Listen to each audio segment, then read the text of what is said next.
You think you're ready for what they never taught you in history class. Set your expectations. This story doesn't wrap itself up with a lesson or a moral. And if you're expecting chivalry, prepare for a hard, cold awakening.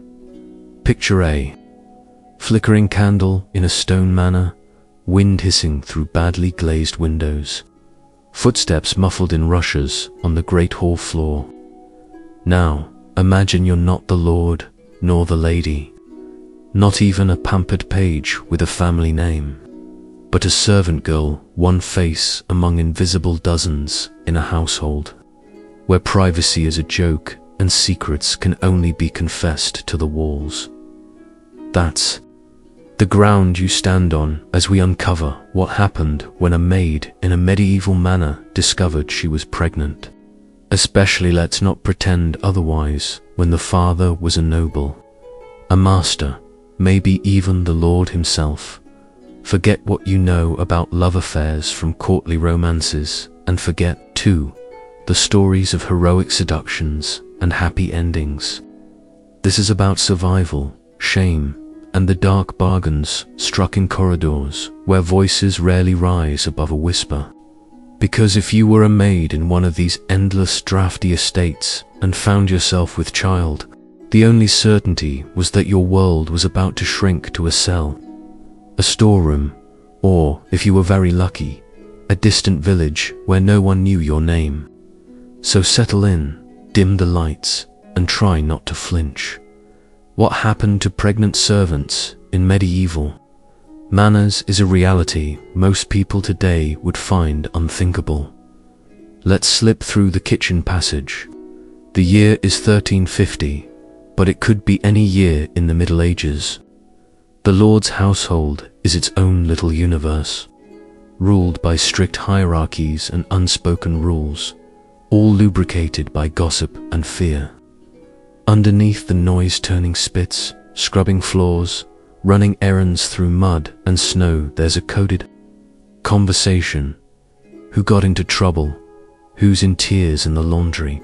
Who's been sent away in a hurry with nothing but a bundle and a prayer? The words in trouble were, in manor speak, a matter of life and death. Girls learned early to spot the warning signs in others and hide them in themselves. A missed period, a sickness in the morning, a quiet withdrawal from the jokes and chatter among the washtubs.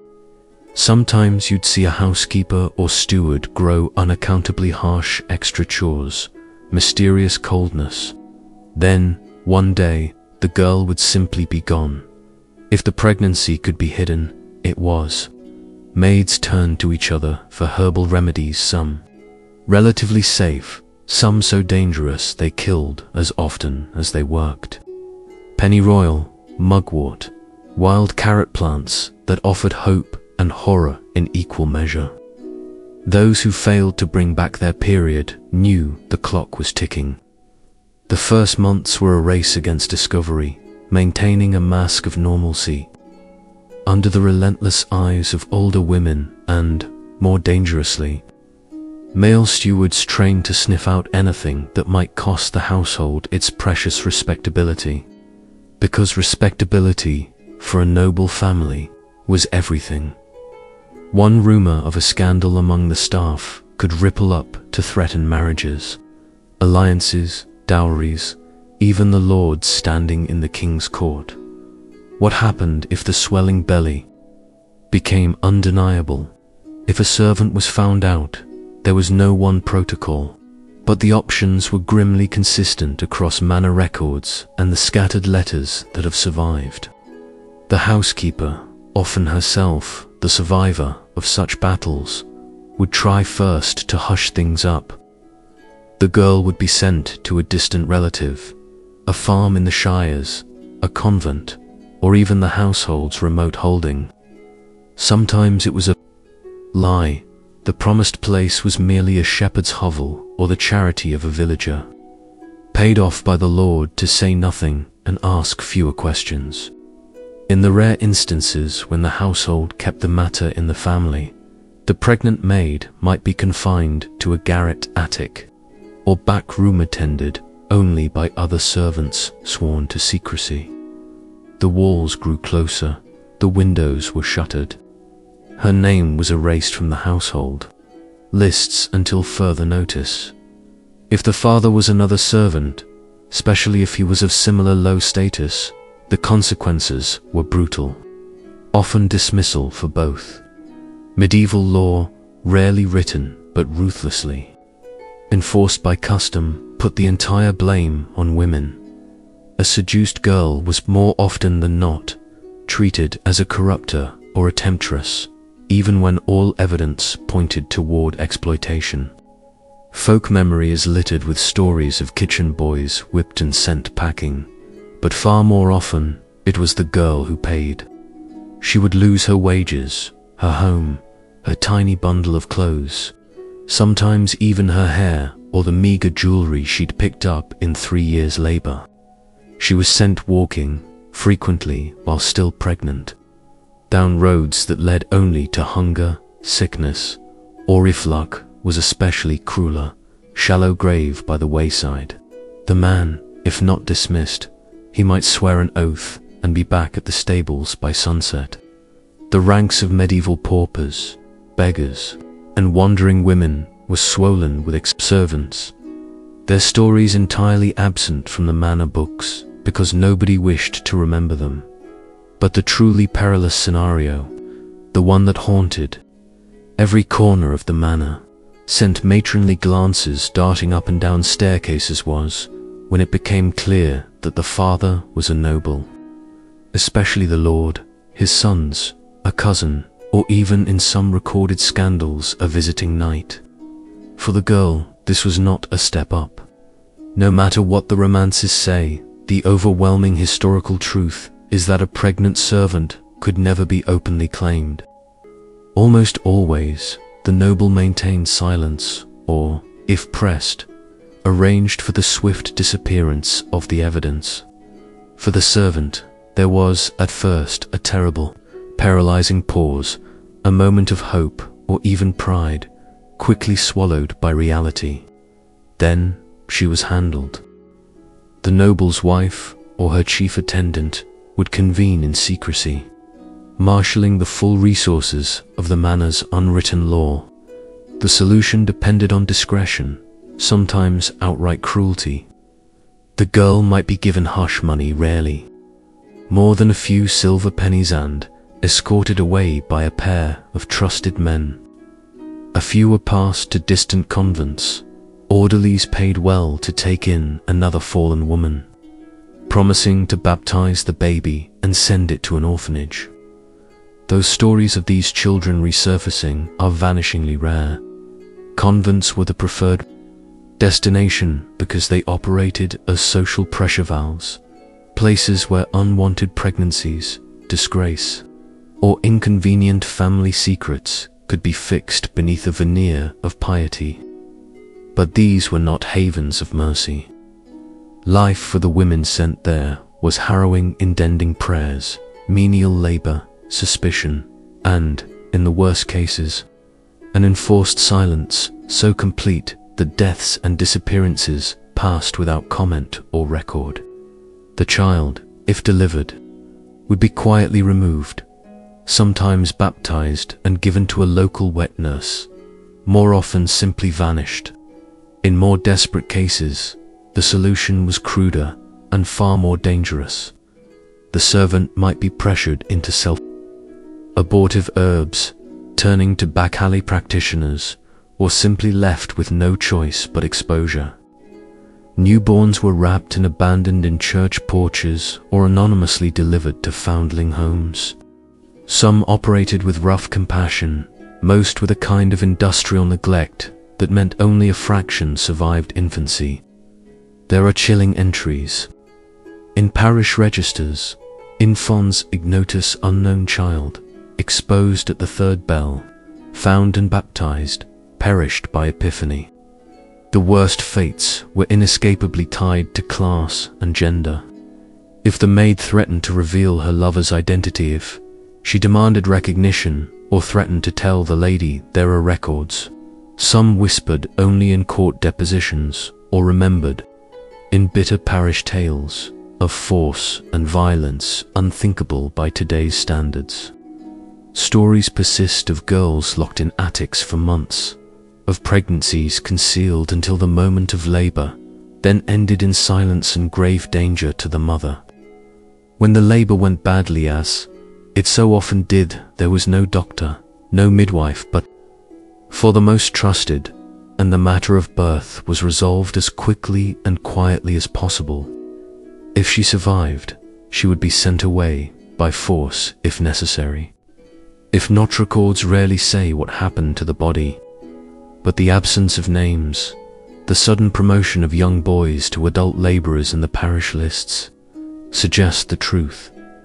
So where did the babies go? The terrible answer is, most vanished. Orphanages in medieval England, France, and across Europe were crude, overcrowded, and underfunded. Surviving church records from places like the Hotel Dieu in Paris and dozens of English foundling homes reveal staggering mortality rates. Abandonments were so common that churches set up foundling wheels, rotating wooden drums let desperate mothers deposit newborns safely, away from prying eyes. The children who did survive often lived brief, anonymous lives as charity wards, sometimes raised for hard labor or conscripted into domestic service, a bitter repetition of their mother's fate. The rare babe recognized by a noble as his natural child might be fostered by a loyal retainer's family. Their true heritage, a whispered secret, an ambiguous favor that could turn to poison at the next change of regime.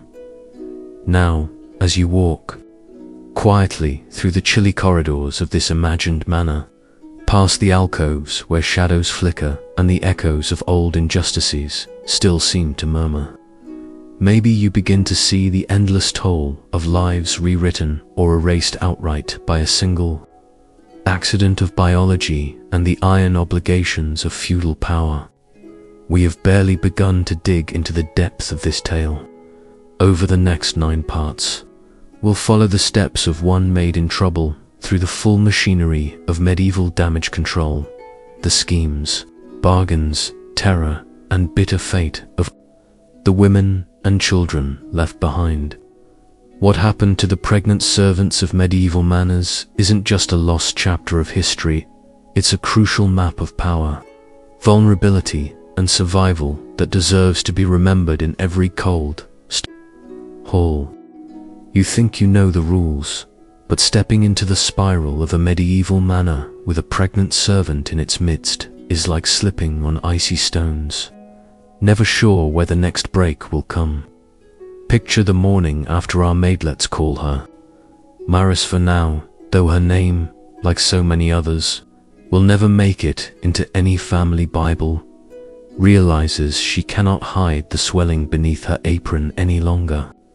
The hush isn't just in her voice. It spreads across the laundry benches, the kitchen, the dormitory beds at night, infecting the other girls with dread and the older servants with a wary mix of pity and calculation. If the manor is already alive with gossip, this news simmers underneath it all, the way a kitchen pot threatens to bubble over at the most inopportune moment. It never stays secret for long. Even a careful girl, one who masks her grimaces in the mornings, who ties her waist tighter, jokes along with the other scullery maids, sooner or later finds herself incapable of concealing the truth. The sharp-eyed housekeeper, herself a survivor and enforcer of these older rules, is the first to make it official. A private word may be spoken in the linen room, laden with, "Do you want to tell me, or should I bring the steward?" The fear is not just exposure, but what happens next. Because now the mechanism of damage control clicks into motion. The first step is separation, sometimes discreet, more often abrupt. A few of Marise's meager belongings bundled into a cloth, whispered instructions to appear at sunrise before the rest are awake. No time for farewells, no mercy for explanations. The housekeeper ferries her past the main hall, eyes averted, as though Marise's shame is catching dot in better households. Those with a thread more compassion, or those hoping to hush scandal for the family's sake. Marise is not thrown onto the road immediately. Instead, she's closeted in an unused chamber and attic, a storeroom. The farthest garret where she's told to keep quiet and seen only by the most trusted staff. Food is left at the door. She spends her days sitting under a tiny, cobwebbed window, listening to the muffled rhythm of the manor continuing as though she is already gone. Servants know to keep clear. Conversation grinds to a halt when her name comes up. The more superstitious whisper about the curse of loose girls, or mutter that misfortune will follow if they help her. Already, Marise's identity and future are disintegrating. She is not one of us anymore. She is a problem to be managed, a liability for the house's reputation. Her fate now tied directly to the priorities, financial, political, or moral of those who own everything around her. For most pregnant maids, especially when the father is a servant, the road from here slopes rapidly downward.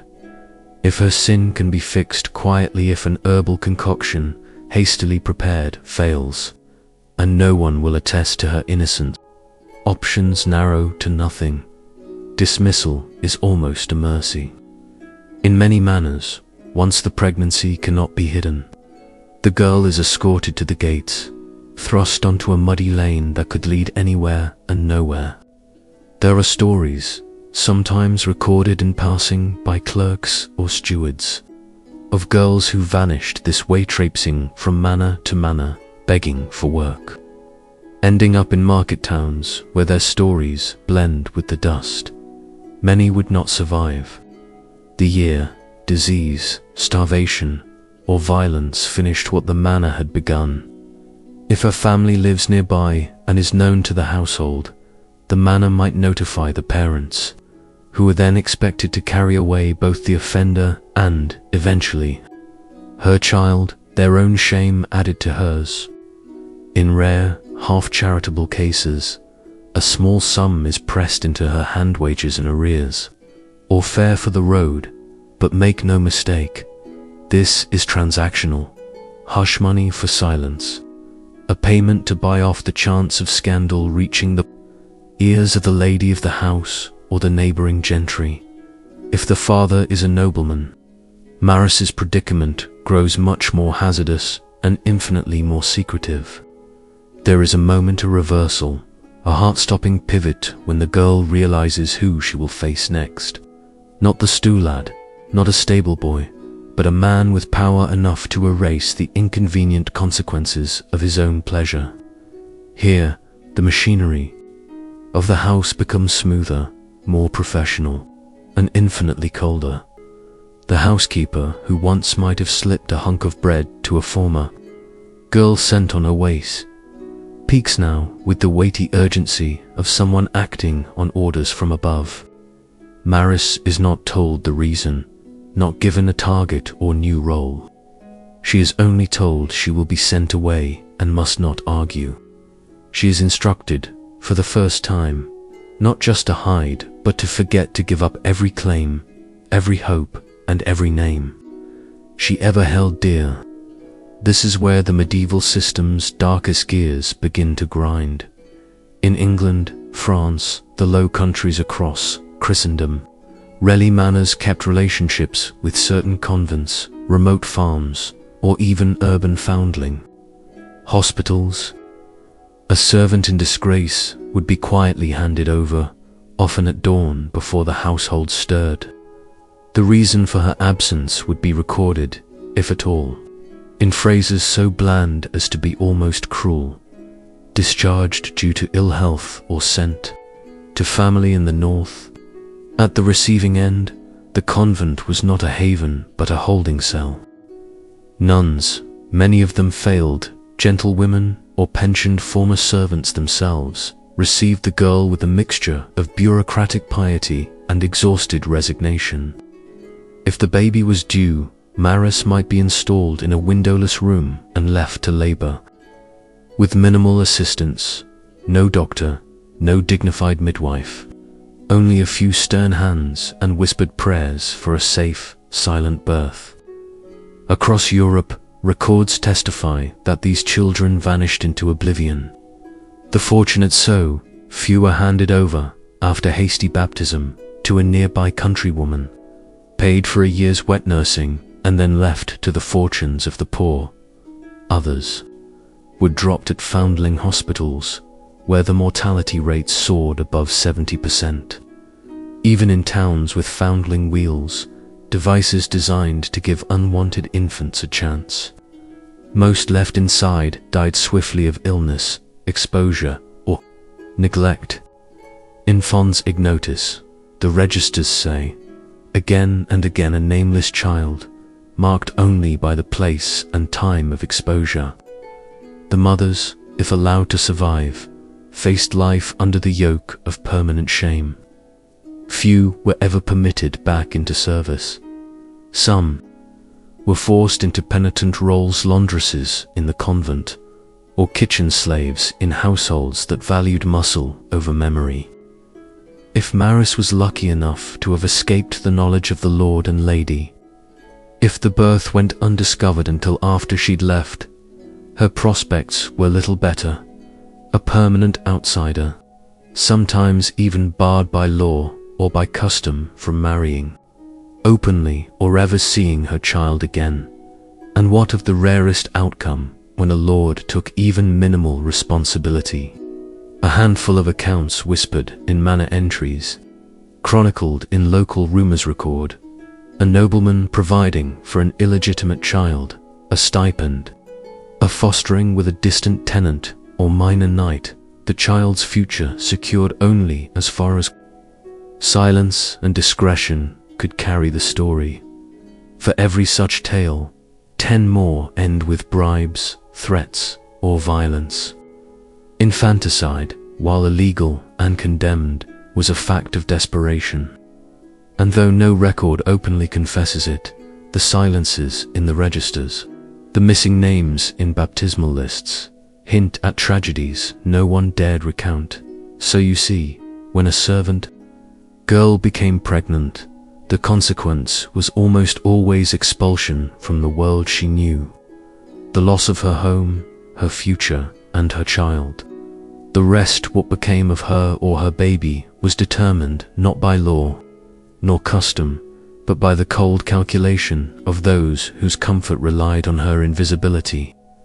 In Part 3, you'll walk with Maris through these hidden corridors. What secrets the walls keep, and how the lives erased from manor memory still shape the history we struggle so hard not to know. Imagine Maris now in her attic, a space so cramped that dust hangs in panels where sunlight barely reaches through slats in the timber. The initial shock of her removal from the servant world, below no more laughter by the hearth, no whispered confidences before sleep, only the muffled sounds of old beams settling and mice tracing their nightly paths has worn off. In its place are stretches of time so empty they ache. If you lean in, you hear the hush in this lonely prison is deliberate. The housekeeper, carrying out her orders, delivers a wedge of bread, a chipped cup of watered ale, maybe a pair of worn stockings, always placed at the door in silence. Maris spends hours staring at the knots in the wood, imagining the world below stairs carries on as usual. Her absence explained away with a lie murmured to anyone curious. Sometimes she presses her ear to the cold wall and tries to catch a scrap of gossip. Has the lady noticed? Does the nobleman even now, cloaked in privilege, feel a twinge of anxiety about what he's set in motion? But in the machine of the manor, only the most careful secrets survive, while servants themselves are forever expendable. Consider what history tells us about these hidden corners. Manor account books rarely detail such expulsions. But legal records and scandalous chronicles survive mentioning the clearing out of problem maids, usually with vague phrases like sent to convalesce, removed to relatives, or simply run away. If Maris was luckier than most and the housekeeper more practical than callous, the birth might not take place in utter isolation. Sometimes an older servant or midwife with no name of her own in the records, merely woman from the villages, would be called in, sworn to secrecy by threat of her own dismissal. These women would bring not comfort, but routine, boiling water fetched from the kitchen after dark, rags and herbal teas to ease the pain, prayers whispered more for safety of the house's reputation than for mother or child. The birthing was to be silent, quick, and discreet. No wails, no commotion, only the shuddering labor and the fearful hope it would be over quickly for all concerned. For Maris, like countless others, the terror during those weeks was not only the pain to come, but also the knowledge that she was already a ghost in her own life. Somewhere beneath the floor, children of the Manor legitimate, cherished, were sung to sleep by nurses who knew their value. Maris's child, in stark contrast, would be marked from its first gasp as a problem to be erased. Some foundlings born in such secrecy never even received a name. Others were bundled in whatever cloth could be spared an old shift, a faded square of linen, and spirited away in the dead of night. There was a kind of protocol.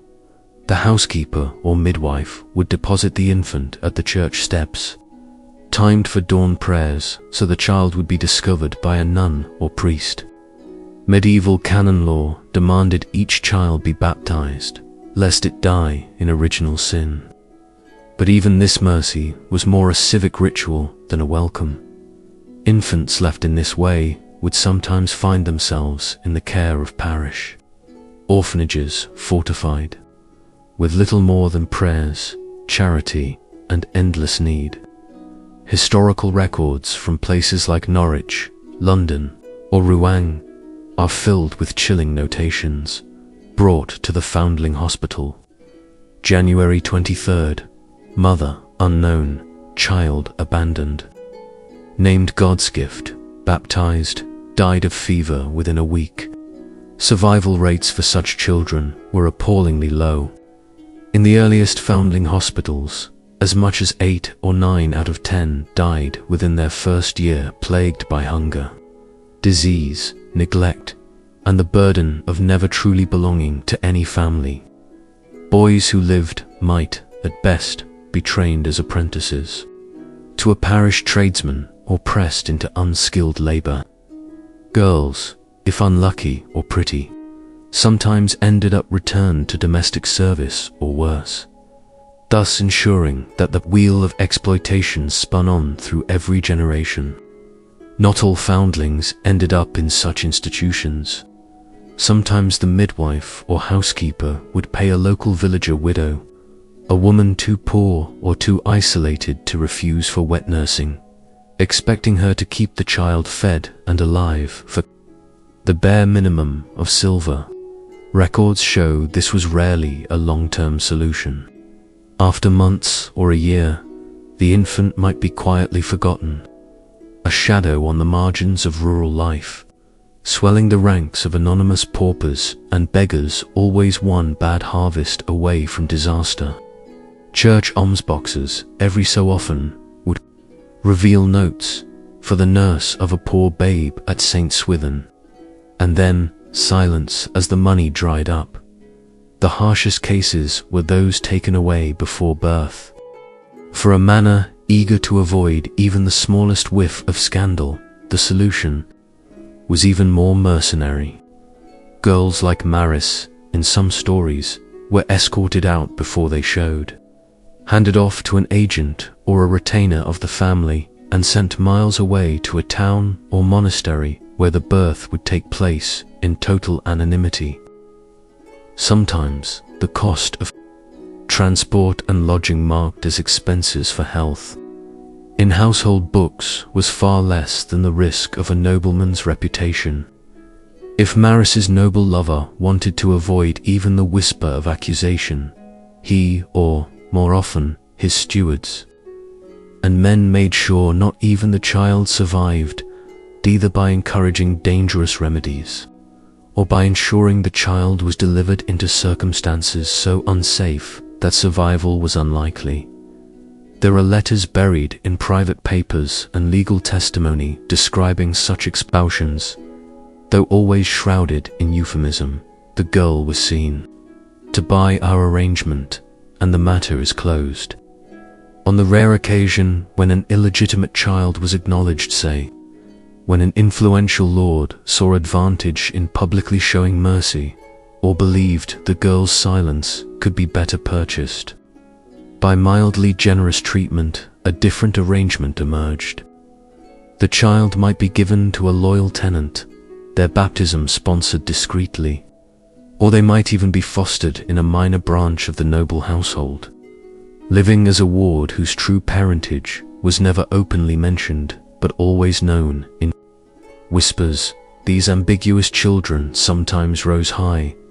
The future Cardinal Wolsey himself was the son of a butcher's wife, but most lived in limbo, their prospects rising and falling with the fortunes and whims of their protectors. As often as not, these arrangements depended on the silence of the servant mother, her good behavior, ensured by the possibility of small gifts or the ever-present threat of further disgrace. What of Marise herself, after the birth? If not immediately cast from the manor, she might be forced into service to menial for even the youngest maids sent to the washhouse, the pig yard, or to labor as a laundress, all ways of signaling that she was now unfit for the company of respectable women sometimes. Medieval manors kept penitent rooms for such girls, with tiny windows and nothing but an old prayer book and hours of drudgery to fill the days. In a few records, a particularly pious or cunning lord or lady might intervene, arranging for the girl's marriage to an old or unwell laborer, thus disposing of the problem with the appearance of charity while securing a willing scapegoat for any future scandal. All these fates, the never-named babies, the girls like Marise banished or erased, were the outcome of immense social pressure, far greater than any individual could fight. Religious authorities, even when moved by compassion, were complicit. The church condemned infanticide, yet turned a blind eye to the foundling wheels and the silent exodus of children into lives of hard labor and want. Parish registers, where births should have been cause for joy, became ledgers of loss. Bastard child, buried December 1st, fee remitted. You see in these lines not just the indifference of the system, but the way every servant girl's life was continuously balanced on a knife edge, her fate held in the hands of people who saw her only as a potential threat to order and reputation. So, as Marise sits on her straw mattress, listening to the world outside her narrow window, a world she will never fully re-enter, her story becomes not just hers, but the template for 1,000 others. The hush, the hiding, the hurried birth, and the missing names. This is what happened to pregnant servants in medieval manors, and this is why the old stones of those houses still seem, on stormy nights, to mutter about children whose footprints faded from history before they even learned to walk. Next, we follow Marise further to see if there was ever mercy or redemption, or just more rooms locked, more secrets kept, and more futures stolen by the silence of those in power.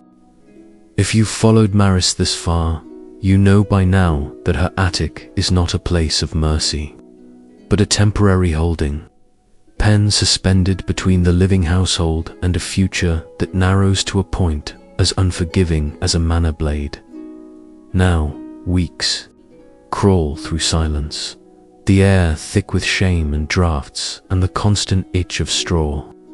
Those mornings when the sun does filter in, it's cowardly, only enough to outline dust rather than warm her bones. The only regular visitors are footsteps sometimes, the housekeeper, careful never to speak of what comes next, sometimes another servant bringing food, always accompanied by sidelong glances or the heavy hush of someone else's sin. You might wonder, was there no recourse, no moment when pity or reason might intervene? The cruel answer is that, for most Marise's possibility closed with the first missed month. By then, the whole architecture of medieval discipline, legal, religious, practical, had snapped shut. In the manor world of the 14th century, a single pregnancy could undo years of careful household reputation. For the lord or his kin, the spectre of scandal loomed. For the lady of the house, the pregnant servant's belly was a humiliation, a threat to her status and to any legitimate heir. The lokomon, ecclesiastical and unspoken, aren't almost entirely counter to the girl's needs. Dismissal. So often cited in letters, the wench has proved with child, she is sent down the road, was only the beginning. Laws varied across Europe, but in England, for instance, having an illegitimate child marked both mother and infant. The legal term was bastardy, but its social consequences were more insidious than any statute. Parish records sometimes preserved the bare facts. Baseborn son to Joan, formerly in service to Lord X, but this paper trail could not protect. Marise saw her child from a life-stamped other at every turn. The minute the birth drew near, the priority was to whisk her away. Sometimes it was the housekeeper's job to summon a midwife, often a local woman, chosen more for discretion than for skill. In other cases, particularly if the father was a noble, it was men hired to escort her out of the manor at dawn, down a back lane, toward a destination only half explained. What did those journeys look like? Picture Marise swaddled in a borrowed cloak, clutching a frayed bundle of necessities, eyes raw from both the cold and her terror. She might be taken across fields to a waiting cart, its driver warned not to ask questions, then several hours' ride to a distant convent, or, as likelihood and the family's means dictated, to the edge of a strange village with the promise soon to ring false that she would be looked after. These routes were mapped by the logic of damage control. Families with connections could purchase silence from a handful of convents, known for receiving inconvenient girls, an expensive fix few lords would choose unless threatened. The rest, lacking such resources or incentive, jettisoned the servant into the countryside, knowing well that her fate would soon become pain and then obscurity. Inside a convent, Marise's prospects were hardly better. There, nuns performed a bleak triage, balancing Christian duty against the risk of their institution becoming known as a house for whores. If allowed to stay, Marise would labor for her keep, taking on the grimiest work, laundry, fetching water, or endless prayer, her condition masked as malaise or penance. Birth was usually hurried and isolated. Few records describe these moments, those that do speak of illegitimate fruit delivered into the arms of Christ and the world, or more bluntly, babe received, not survived. Some convents, especially in cities, coordinated with the local parish and the burgeoning network of foundling homes themselves, little more than dens of neglect where infants died of cold and hunger. Tokens were sometimes left, a pin, a scrap of ribbon, the corner torn from a prayer book, meant as a faint hope for reunion. History, though, bears out their futility. In the registers at London's Foundling Hospital or Paris's Hotel Dieu, Such tokens vanish alongside the children, nearly all dead before their second year. For Maris, after the birth, a future might consist of either forced penance within the convent's walls, or release, a euphemism for being pushed out with the expectation she disappeared to another town, change her name, or enter the lowest rung of labor, washing strangers' linens, or begging in the churchyard. This was an era with no welfare safety net, no system for single mothers, but the mercy of relatives. If any dared claim her, she might take to the road as a mendicant, risking assault, starvation, or forced recruitment to a brothel if she wandered too close to major towns or ports.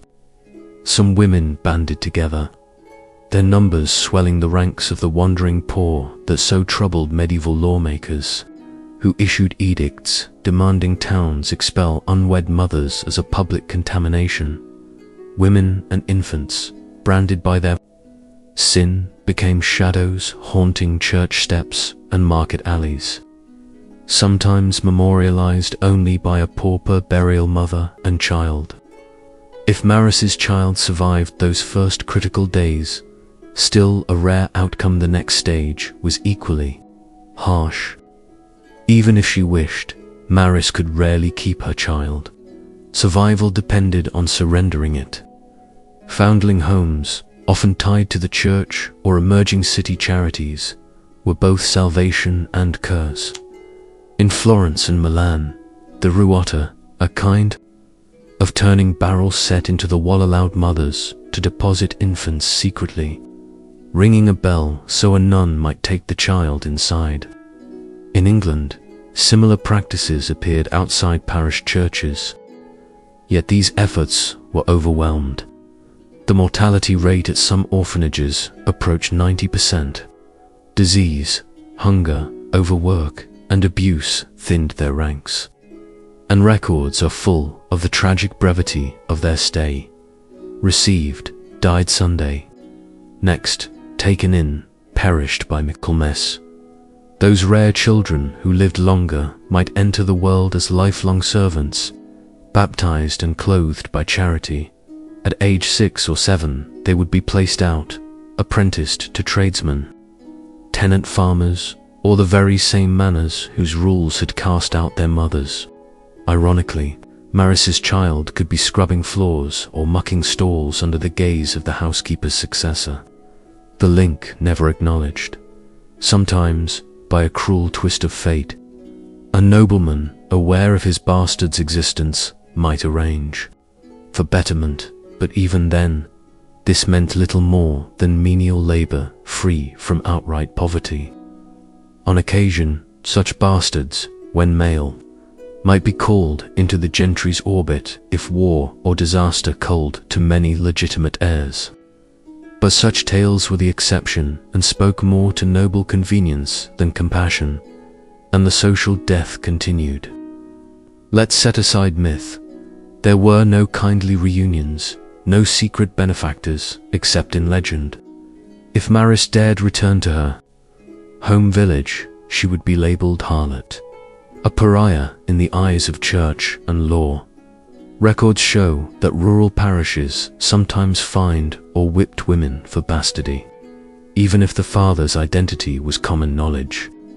The ecclesiastical penance could be harsh: forced public confession, exclusion from communion, sometimes months of barefoot attendance at Mass, or even flogging for the sake of her soul. It's no wonder most women like Maris melted into anonymity, their stories half recalled by neighbors in muttered warnings, but never inscribed in manor, ledgers, or family histories. What, then, of the lords? The system was built to ensure noble blood exited from any accident of pleasure unblemished. Reputation bolstered by ruthless deniability.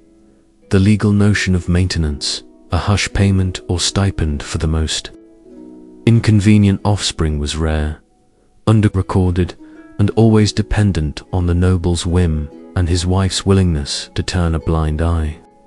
Even when found in household accounts, the documentary trail for the keep of Thomas born of our house to widow Anne, for 1 year, betrays little about feeling, much about fear.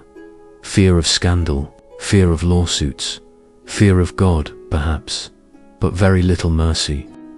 What lingers from these centuries is the sound of all the doors closed in desperation, the attic, the convent, the orphanage, and, finally, history itself.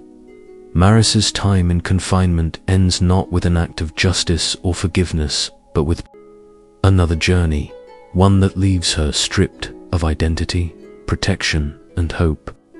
Her child, if it draws breath, faces only a lottery of chance, and for both of them, the world spins on, heedless as ever.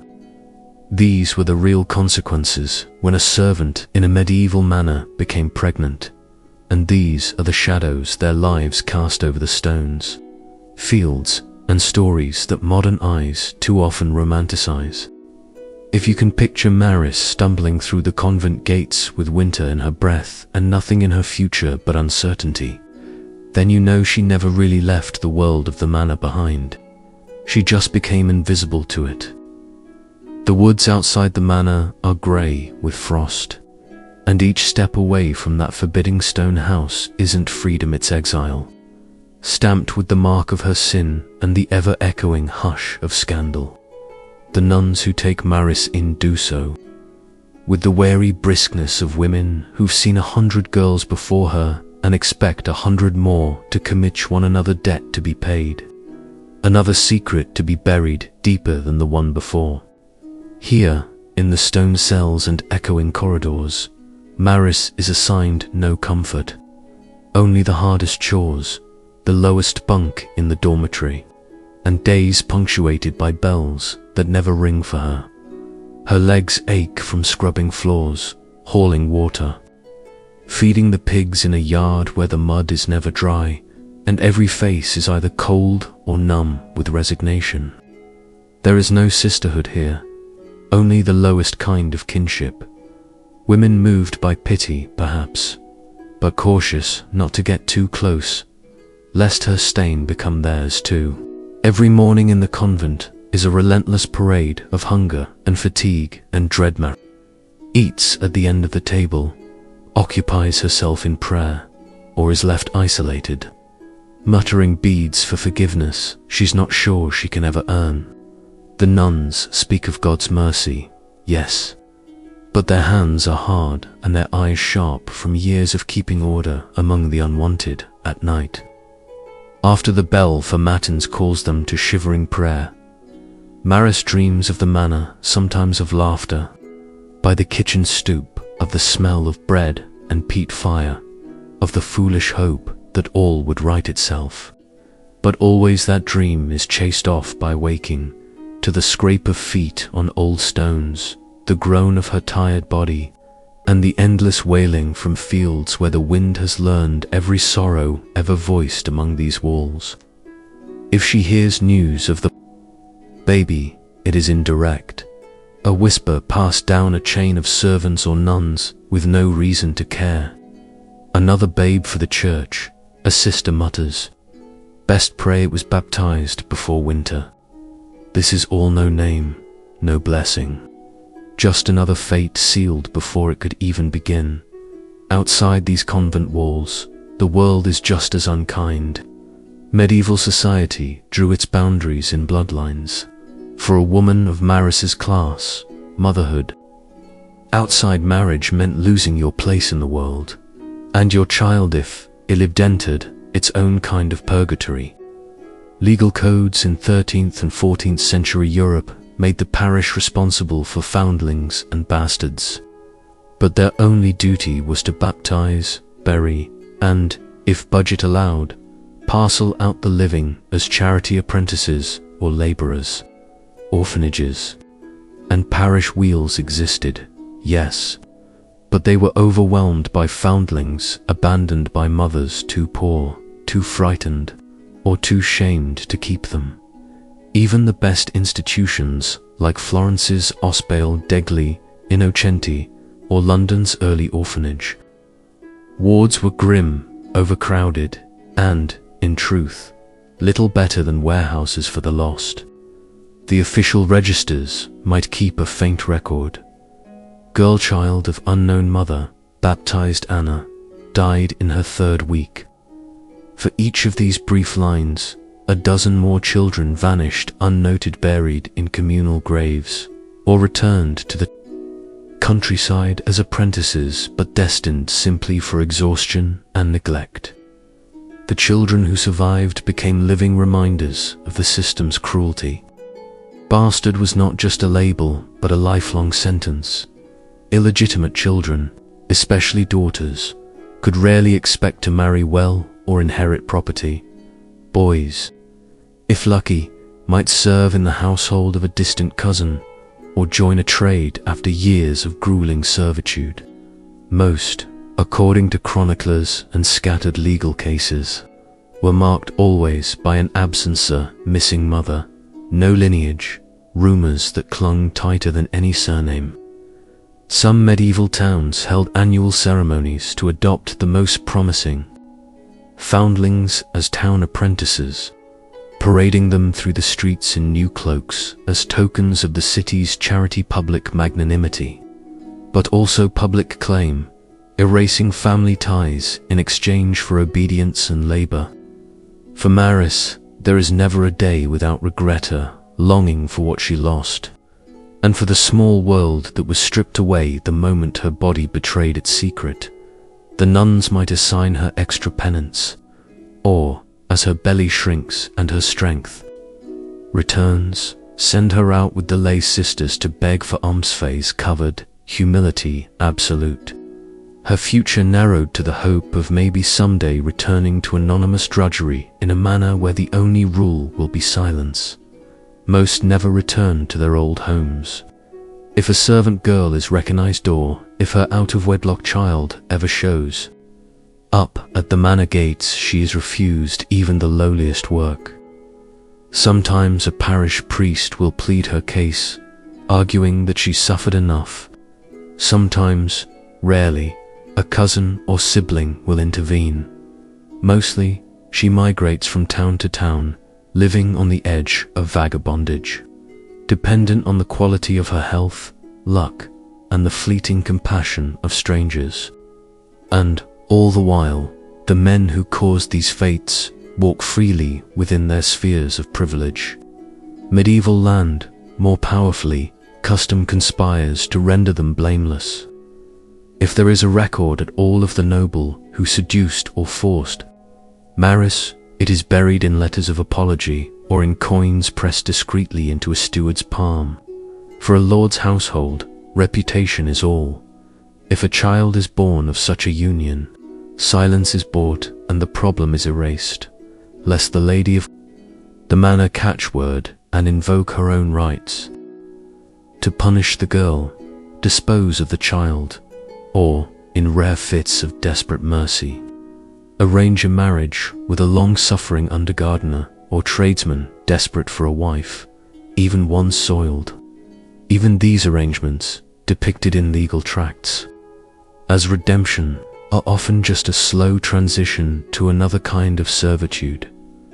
The child raised as a stepson or stepdaughter, marked as other in household accounts, his or her place conditional and never quite secured. The churches roll in penitence and punishment truns, cold and deep in these years. Priests are tasked with recording baptisms and, when possible, extracting a confession from the unwed mother. Sometimes these sessions veer into the grotesque, public whippings, enforced fasting, banishment from services. Ecclesiastical authorities preach mercy, but are logistical custodians of shame, their ledgers filled with the initials of the ruined. For the child, the church is both first and last sanctuary. For the mother, penance is rarely enough. There are church decrees against concealment of birth meant to discourage infanticide. But everyone knows that when fear outweighs hope, desperate acts occur that cannot even be spoken aloud. Even if Marise's spirit somehow endures, if she finds brief kindness in a new village, or manages to survive without falling prey to illness, predators, or poverty. The largest weight is the secret itself. Social memory in a medieval village is long and keen. The children of such episodes grow up knowing that their mothers were not like the others, and that their own existence is a precarious, ambiguous thing. Many medieval beguines, anchoresses, and lay sisters women who renounced marriage but lived lives of labor and prayer began as outcasts. Their turning toward God, the final refuge from a world that never forgave. Every so often, a chronicler or hagiographer will record a deathbed confession, a nun revealing that she, too, once stood by the wheel or the orphanage gate, leaving behind not just a child, but the last hope of name and kin. What, after all this, did Marise truly lose? Not just a place to sleep, or a future in the household. She lost the core of community, a network of women who, though bound by the cruelty of the age, learned the hard way that any laughter, any warmth, could be mistaken for weakness or complicity and punished equally. For every child lost, for every woman vanished, the medieval manor carried on. Stones worn smooth by generations and stories like Marise's hushed into oblivion. The baby, if it survived, became a stoneless voice among the poor or went back into service, ensuring that the cycle of erasure and suffering endured. The world, meanwhile, never changed for the lords behind the scandal history, careful to record their feast days, but not their responsibilities. And so the rules stayed fixed. If a maid became pregnant, especially at the hands of those in power, her life as she knew it ended. The only history left was the faded shadow on the convent's wall, or the quick, silent entry in the orphanages. Death roll, or the wounded pride and gossip among kitchen maids who understood better than anyone. How easily one of them, maybe even you, could be next. If you have followed Marise through snow and silence, through the stone-cold discipline of the convent and the moment of parting with her child, then you know already this era gave neither solace nor closure, only a flinty patience with pain. Because when she steps out from that cloister, perhaps a fortnight after giving birth, perhaps only days, the world that receives her is more hostile and changed than the one that cast her out. There is no official record of Marise's leaving, only the worn marks of her shoes in the frozen mud, the memory of a name that falls from use soon after. For most expelled servant mothers, what comes next is not dramatic or even remarkable. It is slow erasure, a kind of living death, as the world determines at every step that her repentance can never be enough, and that her child, if it lives, must always live in the shadow of its origin. Wrapped in the grey coif of disgrace, Marise wanders first to the nearest market town in search of work. But even here, despite the bustle outside city gates, options are scarce. Medieval towns were suspicious of outsiders, and a woman alone. Especially a young one with the weary walk of someone fresh from penance, drew wary looks and hard terms. Guild rules excluded women from all but the lowliest tasks. A single woman might find work as a laundress, a spinner in a crowded attic, a servant in a cheap tavern. More often, though, her only hope was day labor, hauling fuel, cleaning floors, a basket on her back, and barely a crust for her pains. Even these small mercies, offered grudgingly to unattached vagabonds, came with invisible costs: extra chores, lower wages, continual risk of exploitation by men who recognized desperate vulnerability as a license. If Marise's child somehow survived its first winter, no small feat, given the mortality rate for the unwanted, wet-nursed and orphaned life opened into a second, subtler kind of punishment. One lived day by day at the edges of every community. Medieval towns, parishes, and hamlets all tracked the bastard poor, for no settlement wanted the burden of another's scandal or hunger. Most English towns kept settlement rolls tied to parish boundaries, which meant an outsider could be denied alms, shelter, or burial if she could not prove a right to the parish. Unwed mothers and their children risked perpetual movement, compelled to drift from one edge to the next to shadow population swelling every epidemic, every failed harvest, every war. The enduring mythology of medieval pity of charitable nuns, kindly priests, miraculous reversals was, in reality, a faint candle compared to the daily, grinding fact of exclusion. Municipal records, court rolls, and penitential manuals all paint the same picture. The bastard child, especially if his or her mother was known, grew up under a weight of shame, unable to inherit, marry freely, or enter most crafts. Boys, strong enough for labor, might be drafted as apprentices, farmhands, or, if the parish paid for it, sent to sea or entered as low-level church servants.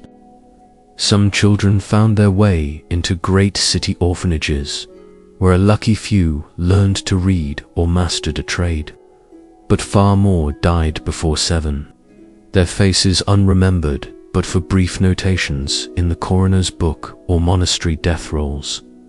Girls had even fewer prospects. If lucky, and if they reached working age, they might be taken as household servants again, their origins a secret half whispered among the kitchen staff and the local wives. Unlucky girls, too many by half. From field labor to parish laundry to the fringes of urban sex work, their existence a threadbare survival. In cities like London, Paris, Cologne, or Florence, officials periodically swept the streets of vagabonds and light women, consigning those without sponsors or proof of legitimacy to the stocks, to penitential houses, or, by the early Renaissance, to brides' correction convents. Some never left these places, their labor fueling the monasteries, gardens, and looms. For Maris, all rumors of hope become an elaborate dance around risk and disappearance. If a priest softened enough to give alms quietly, it was with a warning not to return, lest the church be accused of harboring her kind. If a widow on the edge of town agreed to share her hovel, it was in exchange for the meanest chores and the certainty that Maris, in her weakness, would never threaten the widow's few remaining comforts.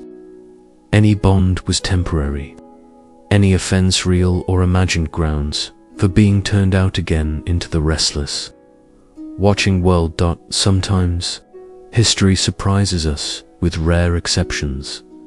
The bastard child fostered by a kindly tenant and later elevated to squire, the mother married by a widower needing hands, the lady of the manor who, unable to bear children herself, forgave and adopted the unwanted.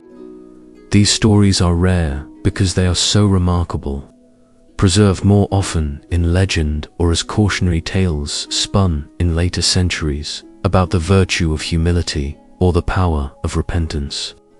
Medieval chronicles are full of these, but their details, names, the real outcomer, suspiciously elusive, crafted to spice sermons or sweeten the memory of a noble's house, rather than reflect the ordinary fate of servant mothers and their children. For the overwhelming majority, however, there was only stigma. Legal codes and church law ran in parallel. Both declared illegitimate children ineligible for much beyond servitude. Royal decrees might grant legitimacy to a noble bastard if it suited political needs, but the scale of the manor and the peasantry offered no such solace. Even in the event a lord or master paid a hush pension, this was not upward mobility, but An insurance policy, the girl consigned to the boundaries of a distant parish, occasionally visited by an agent to ensure her silence. Her child's best hope, a menial apprenticeship purchased with annual gifts. Violence was not uncommon. Court records mention broken legs, scarred faces, and deaths disguised as accidents, all in the ambiguous space between discipline and removal. Every season, Marise's body is a record of endurance. She joins the faceless legions of women, with no letters and no protection, working until her hands are raw and her back bent. Sometimes thinking of the child she cannot name, sometimes convinced she must forget altogether. On festival days, she catches glimpses of manor folk in fine dress, at the market maybe even the son or cousin of her former master. Laughing in public and remembers the lesson repeated in every punishment. The powerful need only pay for secrecy. The poor must pay with their lives, and the world does not pause. With every decade, customs harden. By the late 1400s, England's poor laws and continental ordinances make it ever harder for masterless women to pass unnoticed. The wandering poor, women and children returned to the roads again and again, are subject to vagrancy acts. Their only safe place, the most brutal kind of charity, housed the very place their own mothers once feared, amid plague, famine, or turmoil. The abandoned children and ruined mothers become scapegoats, blamed for misfortune, rumored to carry curses or invite God's wrath. Maris once a face, now a rumor blends into the growing landscape of anonymous labor, mourned only by those few servants who, for a moment, considered her a friend. Yet sometimes, on a rare summer evening, the world softens. An old woman tells a young girl how to survive the rooms where men forget kindness, or a parish mother teaches the orphan's prayer. And through these small, bitter kindnesses, history's river keeps flowing. The memory of Maris, the pregnant servant, the disappeared girl, the mother of the child lost to the wheel, or the workhouse lives on in every cautionary story whispered in manor kitchens, in every law that punishes the weak for the strong's pleasure, and in every hush that falls when someone in the manor household, maybe even you, if you'd lived back then, asks, what happened to her?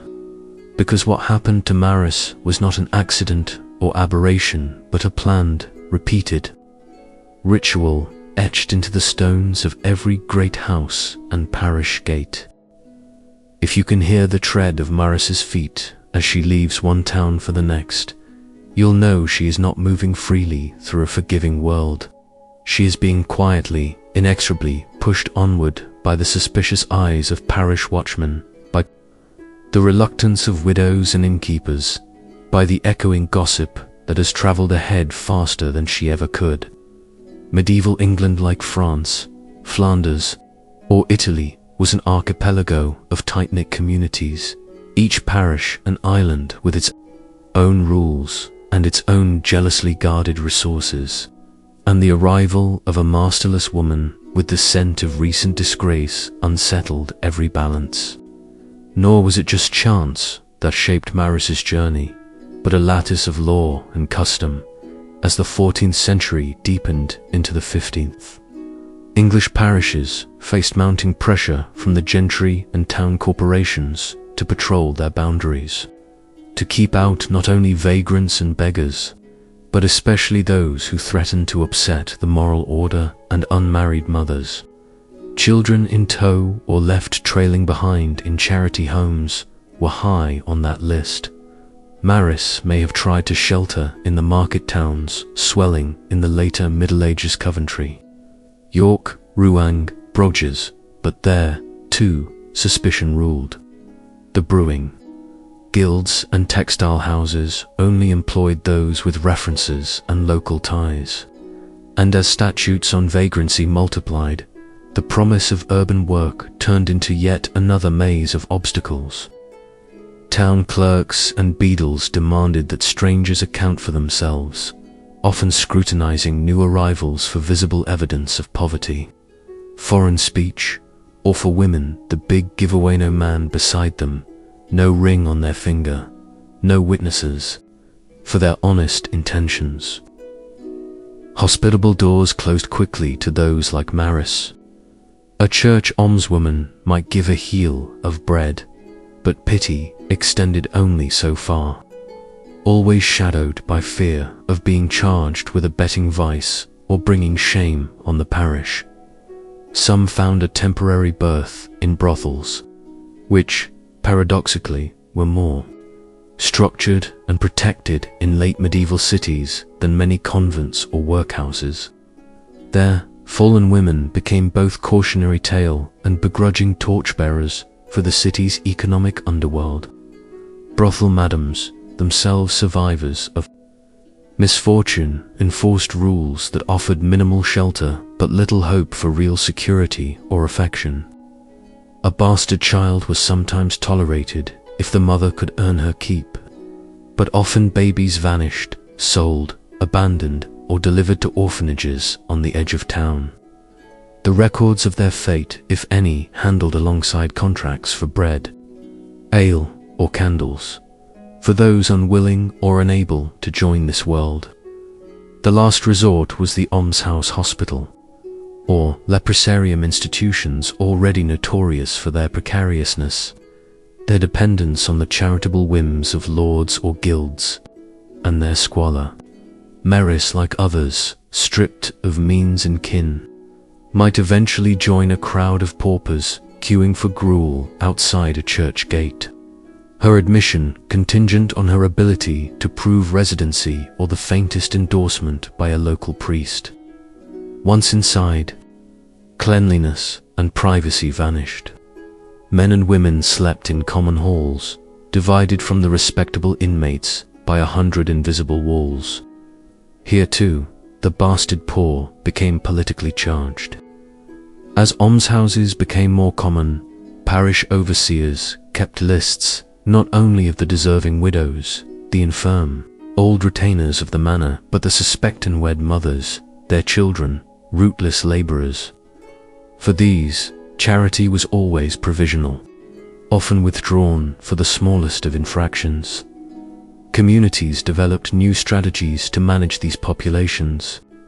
In town chronicles and manorial court rolls, we glimpse a steady escalation: women banished for lewdness, men whipped for keeping company with vagrant whores, children tagged as born outside the law, and whole households fined for providing unauthorized shelter.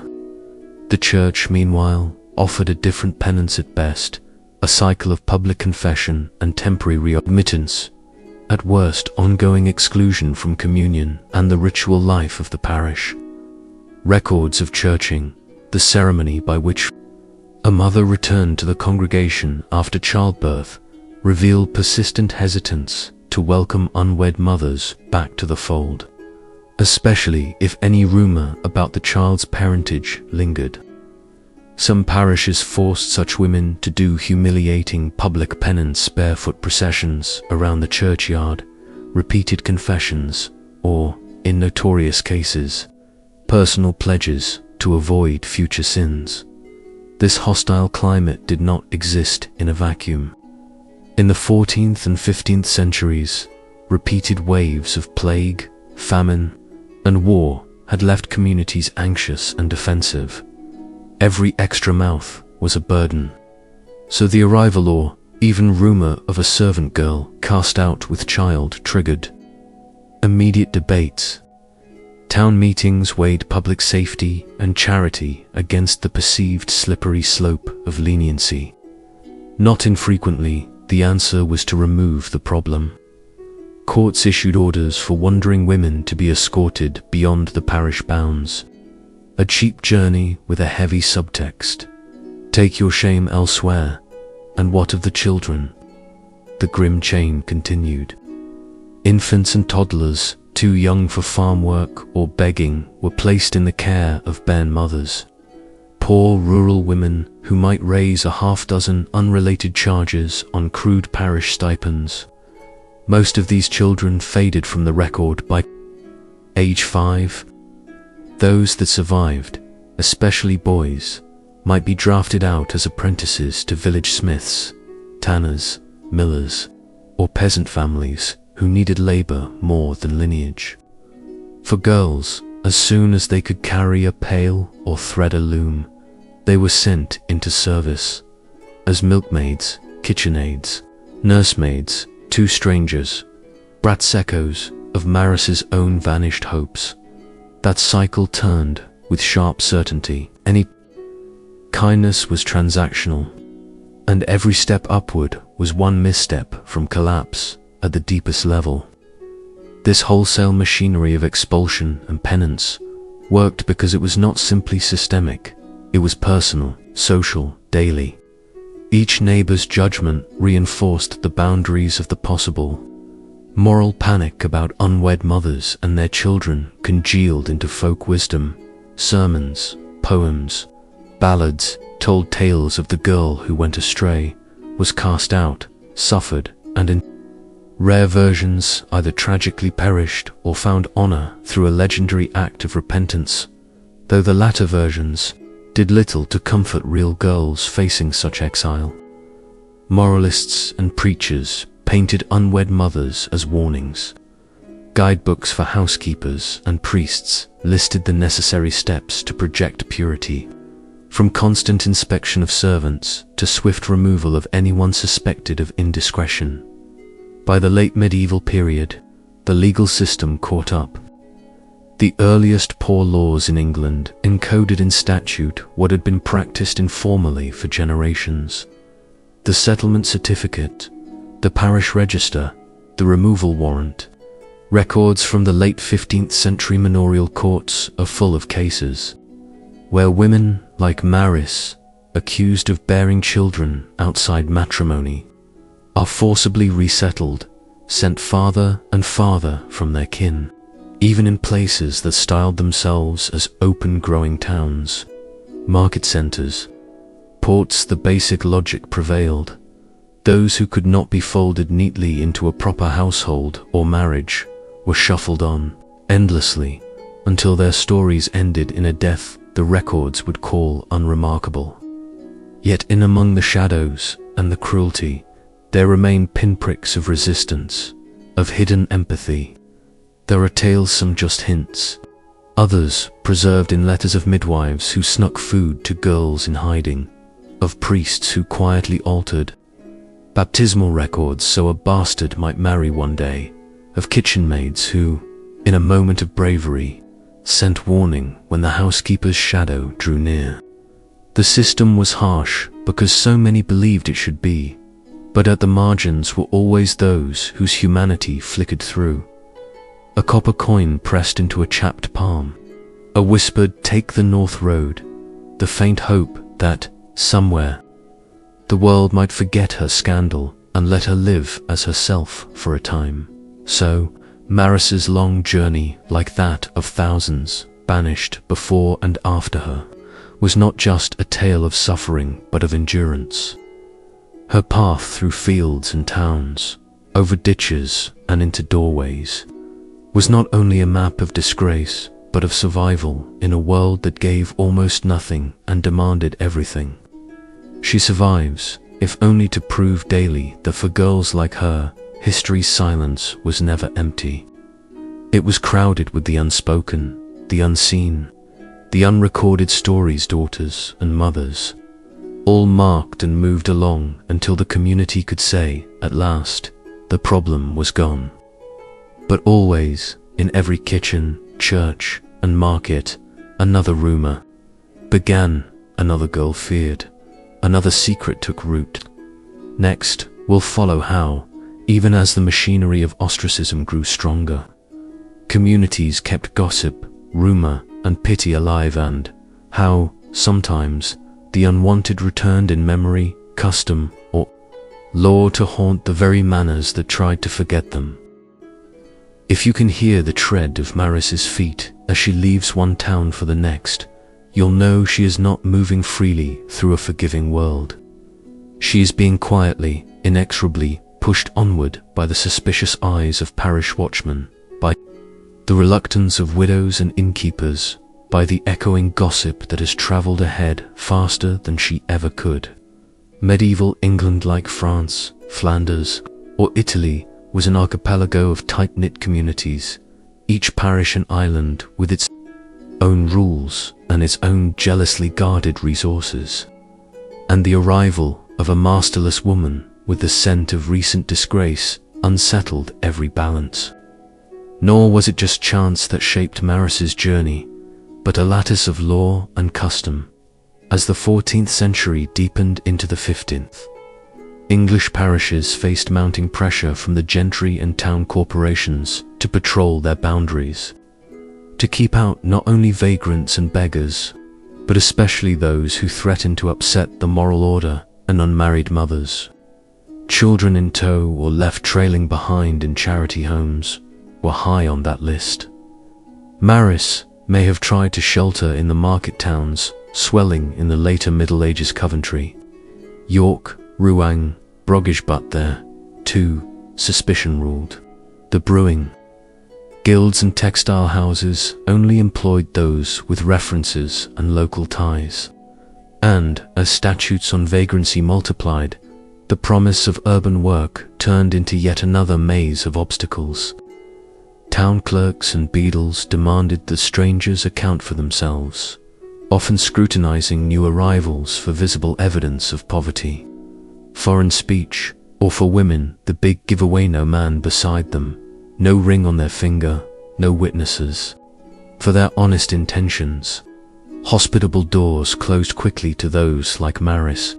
A church almswoman might give a heel of bread, but pity extended only so far, always shadowed by fear of being charged with abetting vice or bringing shame on the parish. Some found a temporary berth in brothels, which, paradoxically, were more structured and protected in late medieval cities than many convents or workhouses. There, fallen women became both cautionary tale and begrudging torchbearers for the city's economic underworld. Brothel madams, themselves survivors of misfortune, enforced rules that offered minimal shelter but little hope for real security or affection. A bastard child was sometimes tolerated if the mother could earn her keep, but often babies vanished, sold, abandoned, or delivered to orphanages on the edge of town. The records of their fate, if any, handled alongside contracts for bread, ale, or candles. For those unwilling or unable to join this world, the last resort was the almshouse hospital, or leprosarium institutions already notorious for their precariousness, their dependence on the charitable whims of lords or guilds, and their squalor. Marise, like others, stripped of means and kin, might eventually join a crowd of paupers queuing for gruel outside a church gate, her admission contingent on her ability to prove residency or the faintest endorsement by a local priest. Once inside, cleanliness and privacy vanished. Men and women slept in common halls, divided from the respectable inmates by 100 invisible walls. Here, too, the bastard poor became politically charged. As almshouses became more common, parish overseers kept lists not only of the deserving widows, the infirm, old retainers of the manor, but the suspect unwed mothers, their children, rootless labourers.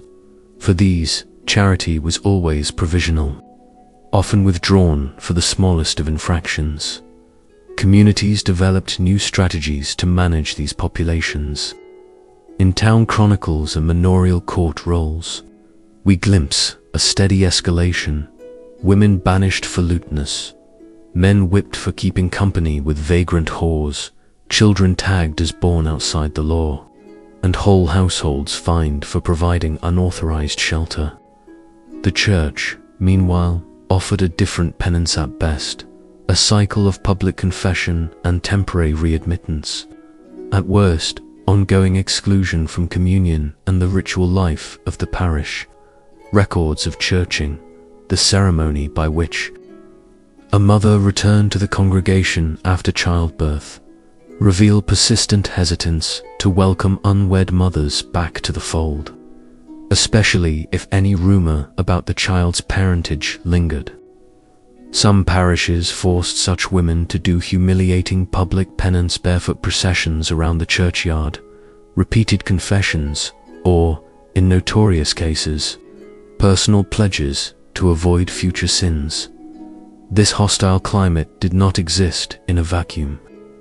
In the 14th and 15th centuries, repeated waves of plague, famine, and war had left communities anxious and defensive. Every extra mouth was a burden. So the arrival law, even rumor of a servant girl cast out with child, triggered immediate debates. Town meetings weighed public safety and charity against the perceived slippery slope of leniency. Not infrequently, the answer was to remove the problem.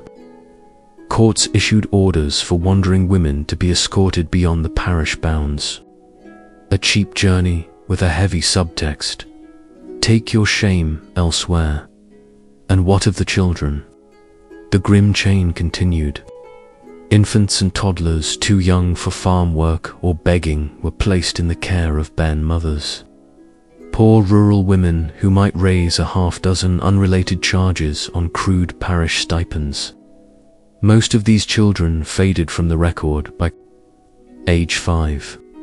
Those that survived, especially boys, might be drafted out as apprentices to village smiths, tanners, millers, or peasant families who needed labor more than lineage. For girls, as soon as they could carry a pail or thread a loom, they were sent into service as milkmaids, kitchen aids, nursemaids, two strangers, brats echoes of Marise's own vanished hopes. That cycle turned with sharp certainty. Any kindness was transactional, and every step upward was one misstep from collapse at the deepest level. This wholesale machinery of expulsion and penance worked because it was not simply systemic. It was personal, social, daily. Each neighbor's judgment reinforced the boundaries of the possible. Moral panic about unwed mothers and their children congealed into folk wisdom, sermons, poems, ballads told tales of the girl who went astray, was cast out, suffered, and in rare versions either tragically perished or found honor through a legendary act of repentance, though the latter versions did little to comfort real girls facing such exile. Moralists and preachers painted unwed mothers as warnings. Guidebooks for housekeepers and priests listed the necessary steps to project purity, from constant inspection of servants to swift removal of anyone suspected of indiscretion. By the late medieval period, the legal system caught up. The earliest poor laws in England encoded in statute what had been practiced informally for generations. The settlement certificate, the parish register, the removal warrant.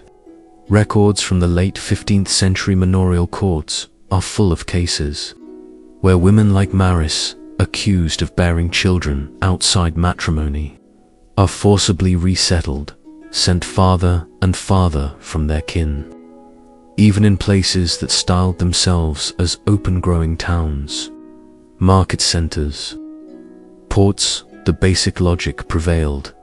Those who could not be folded neatly into a proper household or marriage were shuffled on, endlessly, until their stories ended in a death the records would call unremarkable. Yet, in among the shadows and the cruelty, there remain pinpricks of resistance, of hidden empathy. There are talesome just hints, others preserved in letters of midwives who snuck food to girls in hiding, of priests who quietly altered baptismal records so a bastard might marry one day, of kitchen maids who, in a moment of bravery, sent warning when the housekeeper's shadow drew near. The system was harsh because so many believed it should be, but at the margins were always those whose humanity flickered through. A copper coin pressed into a chapped palm, a whispered, "Take the North Road," the faint hope that, somewhere, the world might forget her scandal and let her live as herself for a time. So Marise's long journey, like that of thousands banished before and after her, was not just a tale of suffering but of endurance. Her path through fields and towns, over ditches and into doorways, was not only a map of disgrace but of survival in a world that gave almost nothing and demanded everything. She survives, if only to prove daily that for girls like her, history's silence was never empty. It was crowded with the unspoken, the unseen, the unrecorded stories, daughters and mothers, all marked and moved along until the community could say, at last, the problem was gone. But always, in every kitchen, church and market, another rumor began, another girl feared, another secret took root. Next, we'll follow how, even as the machinery of ostracism grew stronger, communities kept gossip, rumor, and pity alive, and how, sometimes, the unwanted returned in memory, custom, or law to haunt the very manors that tried to forget them. Memory is stubborn. It lingers in the voices at the well, in the glances across candlelit tables, in the chores handed down from mother to daughter. By now, you can see how Marise's absence and the echo of so many like her reshaped not just gossip but law, ritual, and the very boundaries of community. Fast forward a few decades, or even a century through the last years of the medieval world, and the villages and manors that once expelled their ruined girls find themselves changed, almost against their will. The rising tide of population, the growth of towns, the slow collapse of the household as the perfect container of moral order. These forces don't erase the shame that haunted pregnant servants, but they scatter it, spinning it into new forms and struggles. What really happened to the Marises of the world as the late Middle Ages shifted toward the early modern era? Reforms arrived, but mercy lagged behind. The Church, facing Reformation and the fraying of parish authority, clung even more desperately to public penance. Towns codified ever stricter poor laws, beggars' badges to be worn on pain of flogging, compulsory registration for anyone seeking alms, forced removals for those who burdened the parish by reason of bastardy. In the manors and the new urban peripheries, foundling hospitals expanded, but their ledgers grew heavier. One German city's orphanage, by 1520, was taking in hundreds of children each year, most of whom died within months. In the margins of these records echo the ghosts of Marise and her child, unnamed, unremembered, except as units of cost and risk. Yet something strange starts to happen. The tighter communities try to control shame and difference, the harder it becomes to enforce. Pure exclusion. Servant girls who vanish don't always disappear for good. Sometimes, years later, their children, grown hard and independent, come back traders, soldiers, sometimes even minor parish officials. The law might mark them bastards, but the need for strong hands and clever minds means that local memory and local reality sometimes clash. A miller whose secret base-born daughter keeps his ledgers.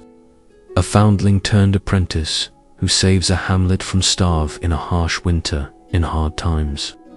The rules begin to bend, but for most, the cycle of displacement never truly stops. By the 16th century, settlement laws in England, Flanders, and Italy formally codify what had been custom for centuries. A poor woman, especially with a child and no master or husband, can be legally removed to her parish of birth or wherever her father had settled, even if she's never set foot there since infancy. Parishes fight bitter bureaucratic battles to avoid accepting these women and their children, each one a potential drain, a visible reminder of how easily virtue can become a liability. What must it have been like to reach adulthood knowing your own mother was driven across the countryside, named only in the negative space of a register, whispered about but never claimed? For the children who survived, this was a mark carried in the shape of every handshake withheld, every apprenticeship denied, every churching conducted with half benevolence and half watchfulness.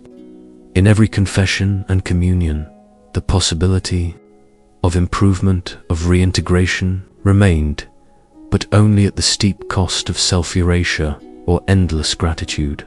Rumor, always nimble, remains one of the few means of resistance.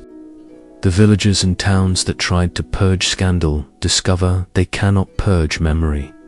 Stories keep coming back, revised and retold. A servant girl is spotted in a distant city, raising another's children. Someone swears that an orphan with striking eyes must share blood with the Lord. A grown craftsman arrives with no history but suspicion, seeking work. Old kitchen women who remember Marise may mutter, she was wronged, but she endured. Against this background, you see the slow emergence of the idea that suffering itself might be a form of virtue, not for all, of course, but in a way that softens judgment, complicates punishment, and sometimes even leads to small, grudging acts of restoration. Yet the structures of power resist. The new poorhouses, charity schools, and workhouses established between the 16th and 18th centuries become, for bastards and their mothers, both havens and prisons.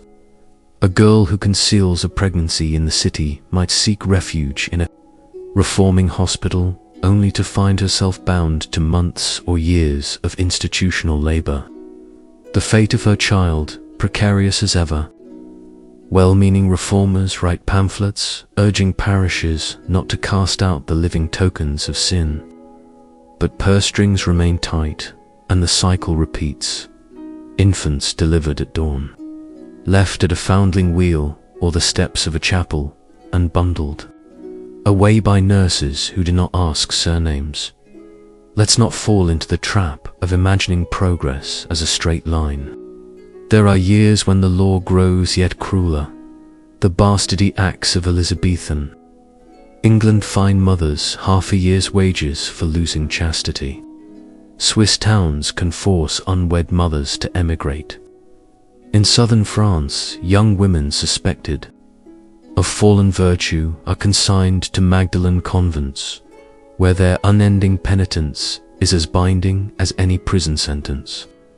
The facts of life and birth never change, but the methods of managing shame become more elaborate, less personal, and even harder to fight. The lords and their kin are not untouched, for with every passing generation, their own secrets are harder to keep. Sometimes a nobleman's bastard comes back, not as a threat, but as a solution, a proxy in business, a soldier in need of a name, a fixer of family squabbles when legitimate heirs fail. Blood remains blood, and even the highborn have memories.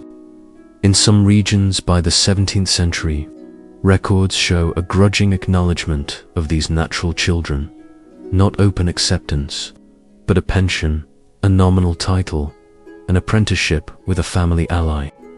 Still, the shame and imbalance persist. The world always finds a way to remember why dignity is rationed. Yet always, as the days pass into years, something new starts to seep into the cracks. An awareness, perhaps, of how unnatural the old order is becoming. Stories change. Oral tales shift from pure warning to dark empathy. Laments are sung for the girls sent out in winter, for the mother whose hands grew raw in penance. The parish records adapt a tone of regret, Taken in, the babe named Hope died before the harvest. By the dawn of the modern era, literature and law are at war. Novels and plays begin to tell the story of the outcast woman not as a symbol, but as a persona, Maris, or a Mary, or a Margaret whose pain the reader is invited to feel. But even in this, memory refuses to polish itself smooth. In every old stone village and manor farm, the lock of hair in a box, the baptismal gown sewn with a discreet family crest, the story told to a child on a stormy night of the sister or cousin who was never spoken of directly, keep the cycle turning. When you ask what happened to all those girls, you realize it was never a single answer, but a river. Some drowned, some survived, some vanished into new lives disguised by luck or cunning. All of them, together, built the invisible foundation that let the manor, the parish, the city grow. Every servant was a lesson to the next, every orphan a shadow, every legend a dare to hope for mercy, or a warning to beware. History, in the end, is not just what survives in parchment and ink, but what endures in the living habits, fears, half-remembered names. Even now, you sense the hush in the kitchen, the way a song goes quiet when a stranger comes near, the certain something missing between one family and the next. You see, as Maris's journey fades into legend, that she was never truly erased, because even as rules tried to force her and her child out of mind, their stories burrowed everywhere, in the caution of mothers, the glances of sisters, and the hearts of daughters who knew they too might be tested. If this is the end of the road for Maris, it's no tidy conclusion, only the hazy dusk of a story that, for so many centuries, unfolded in silence. You see her in flashes, never more than an outline behind the mist, the woman who walks with her chin tucked, whose hands remembered the pain of labor and loss, whose name is quietly forgotten each time a manor changes hands or a church register is recopied. The world she left behind those stone halls, echoing attics, torchlit kitchens is itself fading, replaced by something more modern, more crowded, no less cruel. But Maris and all the women who bore the same shame don't vanish. Their fate twists like thread through every corridor of history that dares forget them. It's in the haunted look of a maid working at a town inn, the odd tenderness a grandmother shows a foundling child, the icy pause in a parish meeting when that sort is mentioned, because long after the old cycle of manorial power began to break parish boundaries, replaced by urban anonymity, fieldwork by factory, the patterns of exclusion, judgment, and exile endured. You can track the last echoes of Maris's ordeal into the records of early modern England or Flanders. Poor laws and bastardy acts now impose paperwork where once there was only rumor and the threat of a closed gate. Still, it's the same ancient drama in new costume, bastardy examinations, overseers demanding to know the father, cross-examinations humiliating mothers before the entire village. If a servant girl is found in trouble, she's not sent to an attic but to the parish workhouse, her labor bartered for the right to a bowl of gruel or for a pittance toward the support of her child. In some counties, the father, if known or confessed, is forced to pay, but most vanish, deny, or are protected by connections. The language of the old manors seeps through, put to nurse, removed for her lying in, illegitimate, chargeable to the parish. Babies sometimes left at foundling hospitals, whose mortality rivals a battlefield, sometimes pressed into rural fosterage, still survive rarely, still vanish without comment, their lives whittled to dates in registers or the memory of a single kindness. Yet, as the centuries turn, a subtle reckoning begins. Towns grow larger, secrets harder to keep. Some foundlings ascend. The occasional chimney sweep turned merchant. The servant girl who through cleverness, beauty, or sheer obstinacy or gains a reputation for healing or wisdom. Literature, that new weapon of empathy and revelation, finally lifts the veil. The orphans and ruined maids find their way into novels, plays, and eventually the fevered social debates of the 19th century. Writers like Defoe Dickens, and Gaskell draw forth these invisible lives, making readers wince or weep for women and children once meant to disappear. In their pages, the fallen finally get voices, names, even love, though the reality for most remains as stark as ever. Their fate determined not by novels, but by wages, law, and the uncertain mercy of neighbors. Meanwhile, the unfinished business of shame persists. Even as workhouses close and charity schools expand, those marked by bastardy or fallen virtue are watched more closely, trusted less, asked to prove their worth at every turn. Victorian rescue institutions may preach compassion, but their rules often require endless proof of repentance. Their walls adorned with stern advice, their registers thick with stories of relapse or exclusion. Even in the 20th century, when welfare states at last promise aid without stigma, when birth outside marriage loses its power to shock, a residue lingers in every family legend or lost photograph, somewhere in a box of old letters or a family Bible. There is a pressed lock of hair, a birth certificate inscribed with a different father's name, a silence when the past is revisited. The hereditary memory of what it meant to be Maris in 1350 never truly ends. If you listen, you'll notice how these stories whisper along the generations. A woman offers quiet help to a friend in trouble, the echo of an ancestor who learned what it meant to lose a place at table. A town welcomes a stranger's child a little more generously than it used to, because the old tales, for all their cruelty, kindled a flicker of common feeling. There are scholars now, tracing the paperwork and graveyards, recovering what little can be restored of the vanished, a careful, late act of historical justice. They find proof that, even centuries ago, not everyone consented to forget. Sometimes, a will leaves money to a child of the house. Sometimes parish records list adopted daughters with ambiguous connections to masters or distant kin. Sometimes, after all, shame mutates to stubborn loyalty, and a secret is kept as protection rather than punishment. Modernity brings its own forms of forgetting and remembrance.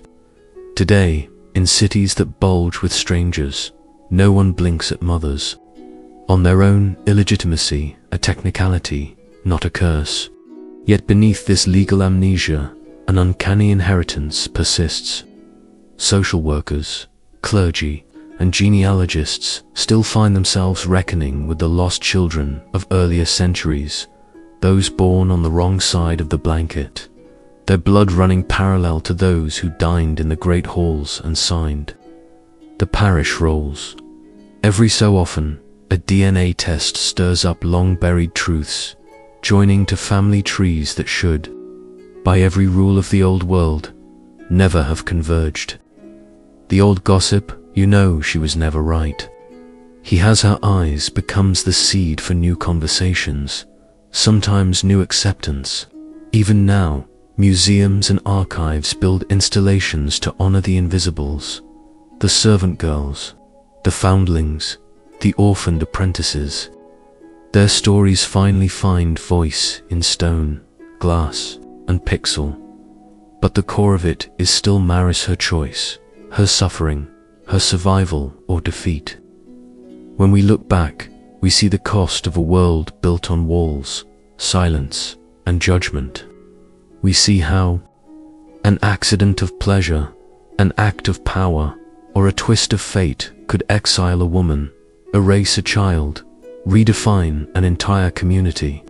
And we see, with sharper eyes, the heroism in every act of resistance, every whispered warning, every crust left on a windowsill, every moment someone risked a reputation to offer a moment's shelter.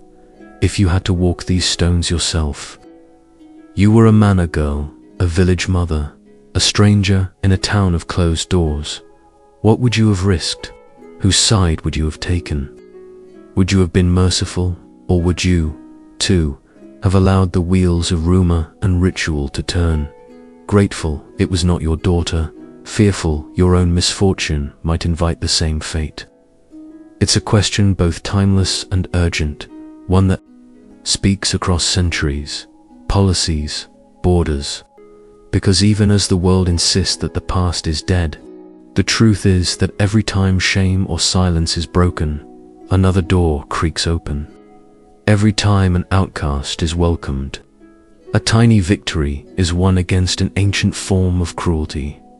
All those vanished babies, those nameless daughters, those mothers banished for a scandal that was never truly theirs, they shaped the world we live in, even as their own was designed to forget them.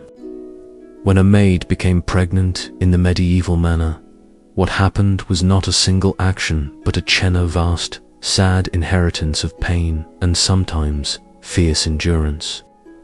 Their footprints are still there if you look, in family stories, in the structure of our compassion and judgment, in every risk we take to offer solace or refuse to let memory fade.